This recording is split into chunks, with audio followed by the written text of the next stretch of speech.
বাহরাইনের ব্যাপারটা হচ্ছে যে আপনারা জানেন যে আমরা ইউনিভার্সাল পোস্টাল ইউনিয়নের বাংলাদেশ ডাক বিভাগের মাধ্যমে আমরা পোস্টাল ব্যালটগুলো পাঠাচ্ছি। মধ্যপ্রাচ্যের এবং বেশ কিছু দেশের পোস্টাল সিস্টেম এক একটা দেশের বিভিন্ন ক্ষেত্রে বিভিন্ন রকমের।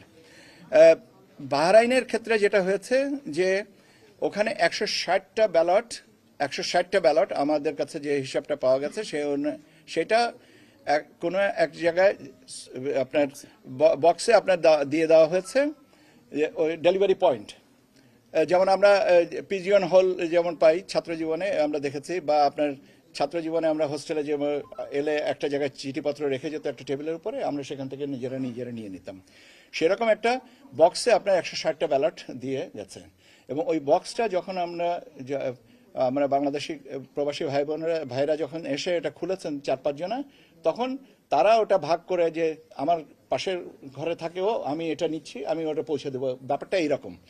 এবং আপনারা যদি ওই যে ভিডিওটা ক্লিপ এবং ওইটা আর কি ভিডিও ক্লিপটা যেটা করা হয়েছে আমরা যেটা শুনেছি, সেটা যদিও এটা করা উচিত হয়নি বলে আমি ব্যক্তিগতভাবে মনে করি, সেটা কিন্তু ওরা ওই একটা প্রবাসী ভোটাররা ভোটের একটা ব্যালট পেয়েছেন এই আনন্দটুকু ধরে রাখার জন্য এটা কেউ করে আপনার এটাকে তারপরে পোস্ট করেছেন।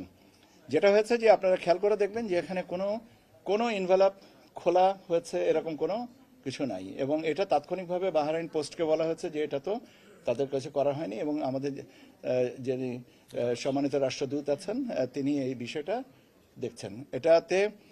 এবং তারা বলেছেন যে তারা এই বাহরাইন পোস্ট বলেছে তারা এটা সরজমিনে তদন্ত করে জানাবে যে এইটা কেন ঘটলো, তাদের সাথে যেভাবে যে পদ্ধতিটা অনুসরণীয় ছিল সেটা করা হয়েছে কিনা, কোনো ব্যতিক্রম হয়েছে কিনা, এই জিনিসগুলো তারা আমাদের প্রকারান্তরে জানাবে।